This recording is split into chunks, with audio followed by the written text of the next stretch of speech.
Introduction, the embed to the podcast show. Introducing the next episode. JTAKRAOSPE14, number 14, bores 39 and 40. But first, as always, we delve into the depths of the macabre. Macabre, reversed it's Air Beckham, short of course for Hair Beckham. Nazi bending instructor. Nazi bending instructor. That's an anagram, of course, for Nine Barn Dirt to Sing Cuz, which doesn't make sense. Doesn't make sense. Some people have told me that Paranormal Activity is a movie. Paranormal. Paranorman? Paranorman's an actual film people should see. See, sight, light, stream of conscious thinking, beam of pompous blinking. Why didn't I see it sooner? Of course, Michael Caine, the Caine train of thought. So that's where Hitler's gold is. Wait, that's unimportant. Unimportant. Oh, I see it now. Mutant ants are going to invade from the sea, so watch out for that. Force 39, the 39th episode. We begin with the students of Spacey Space High marching like Nazis. A little too soon, but that's this show for you. And now I get to work a German accent, so swell. The Nazi students wish to question one of the Nazi-Nazis, so said Nancy runs to Pompadour and Fersengard for help. Fersengard prepares to change forms and kick underage ass, but he just ducks away after seeing that the lead Nazi girl gave him an erection. And that is as long as I can keep that up, so back to your regular host. The aforementioned Nazi girl, henceforth of course referred to as Veronica, chews out Fersengard for being too cool for school. See, he's violating the school dress code, a dress code that wasn't actually implemented or existent until now on account of Fersengard needing to look like a character. But Veronica points Fersengard to a sign explaining that there's this new student-run Nazi regime that will be implementing tons of crazy rules, and there is your premise for the episode. Now Fersengard's bummed at the prospect of having to get a haircut and not being allowed to get a part-time job for some reason. But Fersengard's a cool guy, so he's willing to give this whole Nazi regime a chance. I'm sure it had nothing at all to do with his new Nazi robot slime girl fetish. So without so much as batting an eye, he watches the Nazi from before get dragged away screaming to this arc's space monster. Said space monster is a Taurus type. Also, apparently the student Nazi Fuhrer, whose quirk, aside from being a Nazi, is to set up putting mats wherever he goes. So I'm gonna call this guy Betty.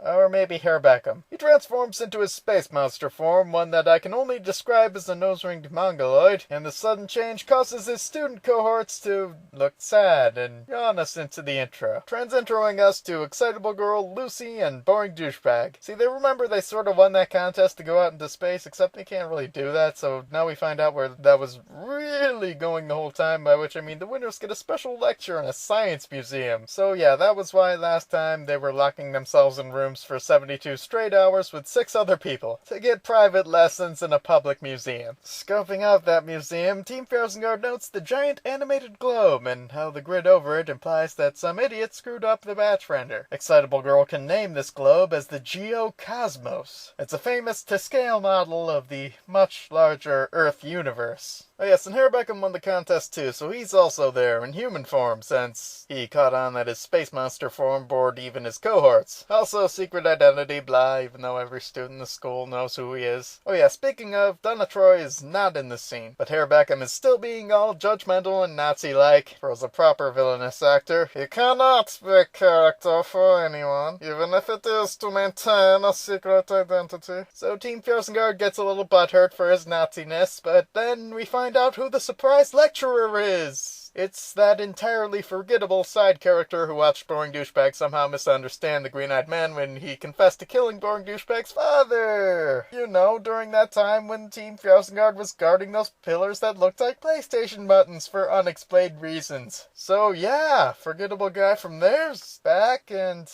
Son of a bitch, I miss Clawful. Seeming to apologize for that guy. The show pushes that guy's scene to the side and gets Pompadour and Fersengard in there, out of nowhere, to confront Hair Beckham at the museum while embarrassing his friends. You see, Fersengard's suddenly really opposed to the whole Nazi thing. Maybe because he realized Veronica wasn't made of slime. Maybe he's just in one of those punch me until I can understand your feelings kind of moods. What Hair Beckham tells Fersengard is that it is for their own happiness that the students' freedoms be taken from them. I'll pretend Fjorsengard answers, "Well, yeah, but no part-time jobs? You're useful deucing on us." Herr Beckham continues then to propose, "I propose, if you wish to challenge my rule over this school, then you may face me in a contest of your choosing.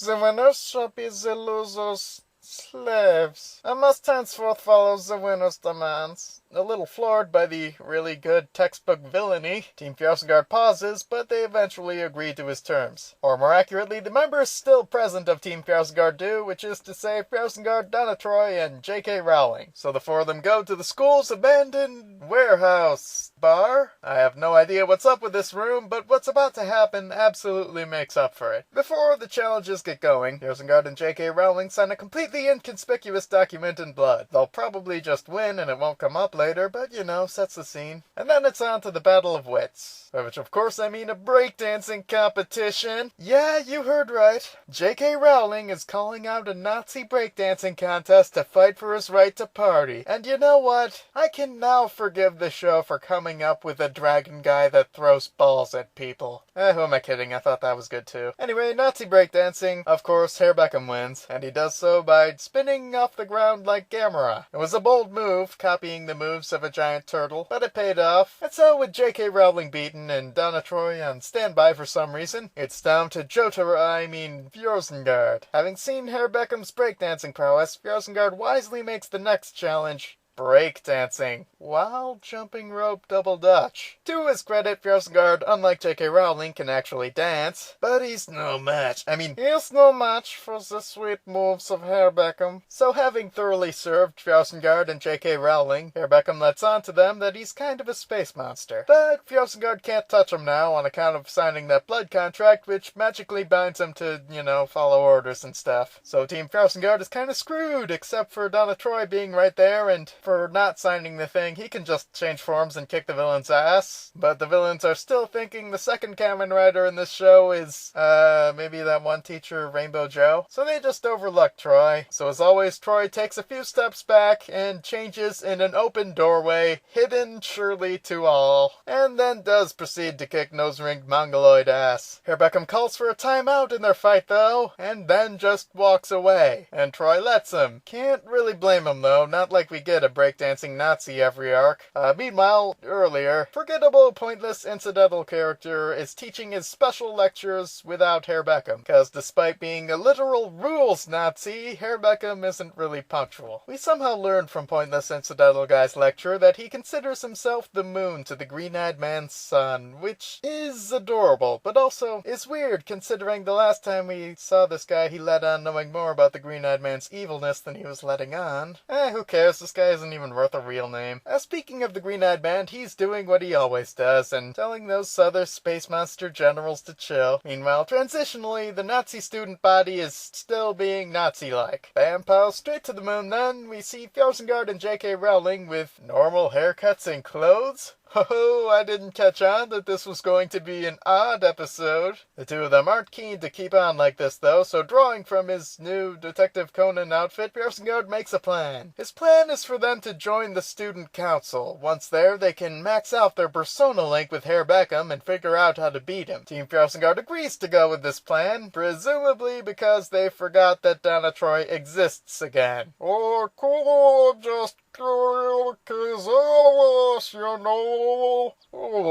So Fjorsengard and Rowling follow through with that plan, immediately gaining the trust of one of their fellow student Nazis on joining the student council. Hello there, fellow Nazi students I just met. I feel like I can trust you completely. You know, that Herr Beckham guy used to be such a nice Nazi. But then he met some girl who I think is in a hospital now. Oh yes, and I just remembered Herr Beckham has the power to steal my soul, so I'm going to run away now. Somehow, running away suspiciously drew attention to that guy, so Herr Beckham steals his soul. I never thought that you would betray me, Squealazis and Nazi Squealer, but this shall be a lesson to all those who are choosing to be running in the hallways. As Herr Beckham laments, Fjorsengard goes off to meet the despicable hospital girl who bent Herr Beckham down the path of evil, making me think on his way to shorten that name to Hospitable Girl. Yes, that's clever enough for no one listens to this. So Fjorsengard finds her, and she seems creepy, quite possibly because she's the only person in a rundown, lightless hospital. Meanwhile, at the same time, pissed and lonely Donna Troy takes on the villain again for attention. For messing with the bull this time, though, Troy gets the horns. I know.